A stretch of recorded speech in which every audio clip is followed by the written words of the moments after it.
Hello, everybody, and welcome to another episode of the Tinfoil Hat Club, the only show on the internet whose sole purpose is to piss you off.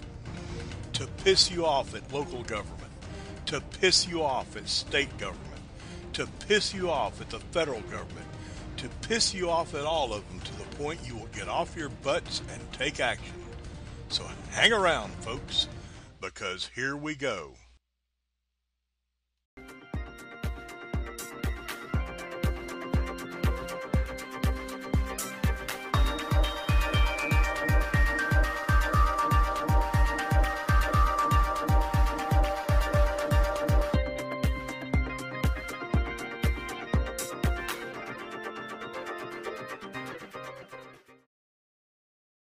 Hello, everybody. Welcome to another episode of the Tinfoil Hat Club. Although I gotta tell you, my tinfoil hat's starting to feel a little bit like a normal old ball cap these days.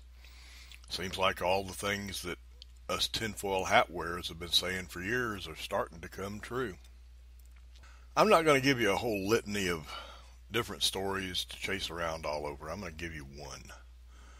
I've been telling you that gun registration leads to gun confiscation. That's the reason we cannot allow the government to force us to register our firearms, because they want to register them so that they know where to come get them any damn time they please over any stupid little excuse. A lot of you didn't believe that.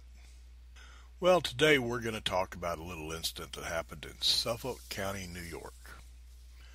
Suffolk County, New York, there's a fellow named John Mayer, lives in Commack, New York. He put his kid on the bus one March 1st. His kid went to school, and several hours later the school called. Said his kid had made death threats. He and a couple other boys had made death threats against the kid that apparently there had been a little schoolyard shooting match. This kid's 10 years old now. There had been a little schoolyard pushing match the day before, and the two boys that Mr. Meyer's son were with, the three of them were talking about getting some revenge. They were talking about using a paint gun, a water gun, and a BB gun. The teacher overheard them, reported it to the principal, and the first thing the principal did was call the police and filed a report. And according to the police department, the words the principal said were something to the effect that there's a kid with a gun ready to go. There were no serious death threats made. There were no guns involved. There were no guns at school. All of Mr. Meyer's guns, and he had a good number of them, they were all duly registered. The state knew right where they were. And they were locked up to where children could not get to them. Well, his kid got suspended for 2 days, and that's bad enough.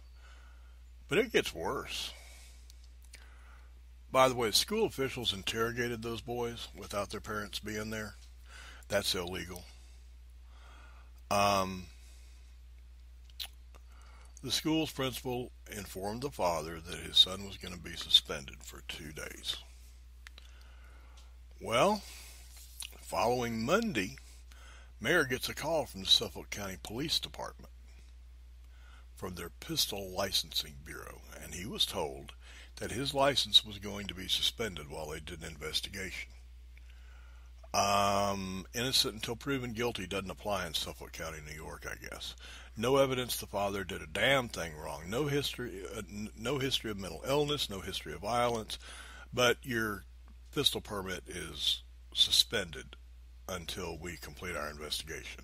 That's why all pistol licensing laws, which I don't think there should be, should have to have a license anyway, but if there's going to be a license, it should be shall carry unless there's evidence to the contrary. And an investigation is not evidence. Anyway, he was told his license was going to be suspended and that the police would arrive at his house the next day to confiscate his guns. They knew where they were, people. They were registered. Exactly what I've been telling y'all. They knew where the guns were, and they were going to come to his house and get them. Well, Mr. Myers, smart fellow, he called his lawyer, and his lawyer told him to transfer the guns, all 15 of his handguns. Oh my God, 15 handguns. That's terrible, terrible, terrible. He must be wanting to start a war and shoot up all of Suffolk County, New York, just because he has 15 handguns. Anyway, he transferred all of them to a friend of his, and all of his long guns, which don't require registration, just to be safe, he transferred them to a gun shop. Well, that didn't fix the problem. The police did show up, confiscated his guns, but he just told them the guns are gone. Well, something else was gone. Remember that suspended permit? It is suspended indefinitely while they do an investigation, and the possibility is that his pistol permit could be suspended for as long as his son lives in the house. His son is 10 years old. Best he can hope for is the kid goes off to college when he's 18 and never comes home to visit. That's the only way he gets his permits back. Folks, we have gotten to the point. Two issues here. Number one is the registration. That's the main one. Gun registration tells the government where to come steal them from you. That's the main point. And the second point is we've come to the point where stupid stuff, what we did as kids can't do now. Kids are not allowed to act like kids. A kid got suspended from school a couple weeks ago for eating a Pop-Tart wrong. Yeah. He ate Pop-Tart so that it wound up, according to the teacher, it was what was left as he nibbled off the edges looked like a gun. He got suspended for 3 days. Kids are getting suspended for pointing their fingers at people holding it shaped like a gun. Where the hell are we, people? Is this the United States of America where people who had some intestinal fortitude and some go-get-it could carve a country like this out of raw wilderness in the 1700s and 1800s? Are we a country that could, a pissant little country, defeat the British Empire and gain our freedoms? Gain our sovereignty? Are we still that country? Are we still a country where people have had some self-respect, number one? This self-esteem garbage has gone way too far, and we'll talk about that on another show. But are we a country that actually needs this nanny state? Are we that far gone?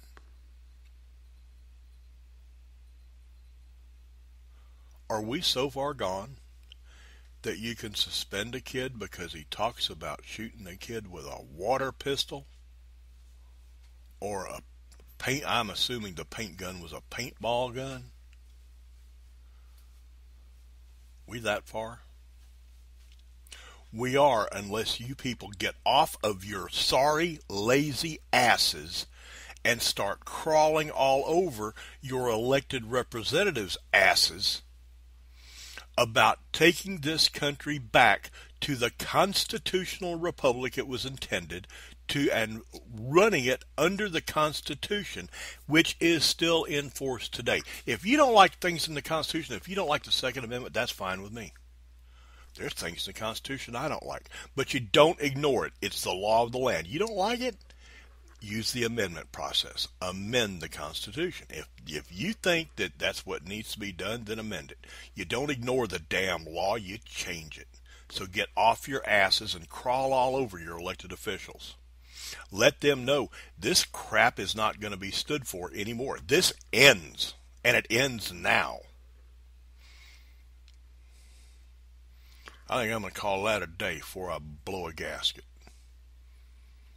You remember, just like I tell you every time, every single time you come in contact with any government official. And by the way, I've never put it like this before. You make sure you do come in contact with those government officials. You get in their face at public meetings.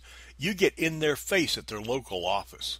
If you go on vacation to Washington, D.C., make damn sure that including as well as the Washington and Lincoln memorials, as well as seeing the National Mall, you go to the Senate office building and you find your senator's office and you make damn sure that they understand you are one pissed off son of a gun. This crap has to end, or we are not going to be a free country. That is just that simple. So every time you come in contact with a government official, anybody that gets a government paycheck, I'm not just talking about your elected officials, the guy that fills the potholes on your street. If you're out walking on the sidewalk and your dog and there's a guy filling a pothole on the street, stop and have a little conversation. Make sure you add this to that conversation too. If somebody pulls a government paycheck, you make damn sure they understand that we don't work for you. You work for us. You work for us. Hell, tell them a third time. You work for us. And also make sure that they understand that since you work for us, a boss can fire your sorry, worthless butt. So you start running this country according to the law, or start filling out your resumes. That's what you let them know. Well, that's about it for this week, folks. If I keep going like this, I'm going to have a stroke. So I'm just going to call it a day. Y'all have a good week. Have a good weekend. And remember, y'all come back now. Here.